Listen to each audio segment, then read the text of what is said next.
Perkenalkan, kami dari kelompok 6 pada kesempatan artikel ini akan mempresentasikan hasil analisis perbandingan dari kedua artikel yang membahas tentang peningkatan kompetensi aparatur sipil negara atau ASN dalam menghadapi tantangan revolusi industri 4.0. Jadi, kedua artikel ini memiliki fokus yang sama, yaitu bagaimana aparatur sipil negara beradaptasi dengan perkembangan teknologi, khususnya pada teknologi digitalisasi seperti artificial intelligence atau AI, big data, dan otomasi.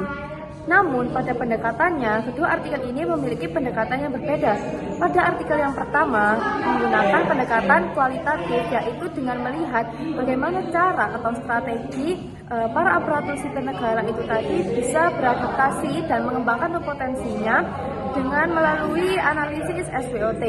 Kemudian pada artikel yang kedua menggunakan pendekatan kuantitatif, yaitu melihat hubungan antara peningkatan kompetensi dari aparatur sipil negara itu tadi dengan kesiapan mereka dalam menghadapi era 4.0. Untuk lebih lengkapnya, pada kesempatan kali ini kami akan menganalisis dengan 5W dan 1H. Terima kasih. Permasalahan yang muncul dari kedua artikel tersebut sangat relevan dengan keadaan birokrasi di Indonesia saat ini. Salah satu isu terbesar bahwa kompetensi ASN di Indonesia dinilai masih rendah dalam menghadapi revolusi industri 4.0. Banyak ASN yang masih belum siap terhadap perubahan teknologi, baik dari segi literasi digital ataupun kemampuan berinovasi. Selain itu, muncul juga ancaman nyata bahwa beberapa jabatan ASN, terutama jabatan eselon yang bersifat administratif, berpotensi digantikan oleh robot AI. Hal ini ditegaskan dalam beberapa kebijakan pemerintah terkait transformasi digital birokrasi. Tidak hanya itu, masalah ketimpangan kompetensi antar daerah juga menjadi sorotan penting, karena daerah maju biasanya memiliki akses teknologi lebih baik dibandingkan daerah yang tertinggal. Dalam konteks inilah, kedua artikel berusaha memberikan jawaban bahwa bagaimana cara meningkatkan kompetensi ASN agar bisa bertahan, beradaptasi, dan memberikan pelayanan publik yang berkualitas di era digital. Baik, lalu kemudian kita akan membahas mengenai perbandingan dan juga gabungan berdasarkan 5W 1H dari kedua artikel tersebut.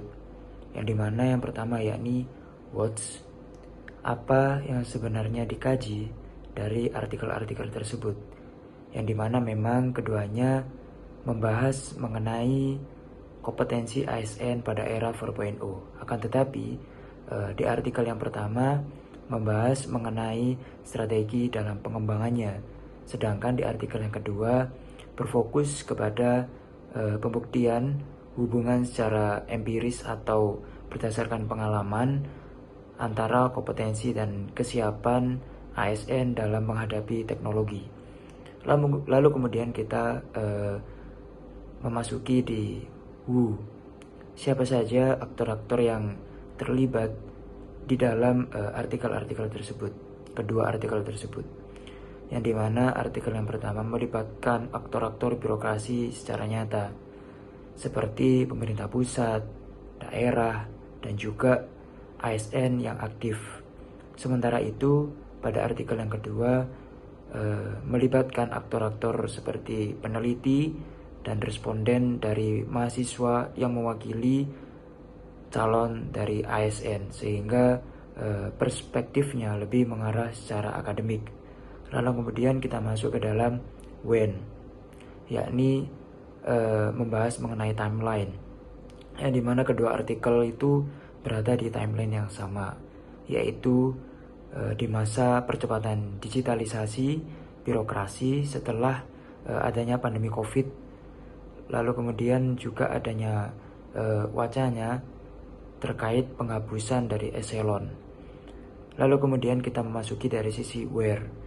Kita membicarakan mengenai ruang lingkup, yang dimana kedua artikel tersebut berada di dalam ruang lingkup yang hampir mirip ya. Yang dimana artikel yang pertama berada di dalam ruang lingkup birokrasi nasional Indonesia sebagai negara yang berkembang. Lalu kemudian di artikel yang kedua berada dalam ruang lingkup akademisi atau akademik di STIA LAN, namun tetap relevan terhadap bagi birokrasi. Lalu kemudian kita memasuki di why. Why lebih merujuk kepada kenapa kok harus dikaji dan kenapa kok harus diteliti. Memang kedua artikel tersebut membahas mengenai kompetensi ASN di era 4.0. Akan tetapi keduanya memang juga sepakat bahwasanya kompetensi ASN itu memang sangat penting karena teknologi di era sekarang itu berkembang begitu cepat, dan tanpa adanya kompetensi ASN yang begitu tepat, ASN akan tertinggal dan bahkan bisa tergantikan oleh yang namanya AI atau Artificial Intelligence. Lalu kemudian yang terakhir yakni dari sisi how, kita membahas terkait bagaimana strategi yang dilakukan oleh kedua artikel tersebut, yang dimana artikel yang pertama itu menawarkan dari strategi makro seperti regulasi atau peraturan dari AI dan juga pengembangan dari segi teknologi daerah. Sedangkan artikel yang kedua menawarkan dari strategi mikro seperti pelatihan individu dan peningkatan literasi digital. Artikel pertama memberikan gambaran yang sangat komprehensif dari sisi kebijakan dan strategi nasional. Pendekatannya bersifat makro, membahas bagaimana pemerintah harus menyusun kebijakan, memperbaiki sistem pelatihan, menyediakan anggaran, dan membangun kerjasama dengan lembaga pendidikan untuk meningkatkan kompetensi ASN. Sebaliknya, artikel kedua lebih menekankan kepada tingkat individu. Dengan menggunakan analisis korelasi, artikel ini membuktikan bahwa peningkatan kompetensi ASN memang memiliki hubungan yang signifikan dengan kesiapan mereka menghadapi revolusi industri 4.0. Jadi, artikel kedua memberi bukti empiris bahwa pelatihan dan pengembangan kompetensi bukan sekedar gagasan, tapi benar-benar berdampak pada kesiapan ASN.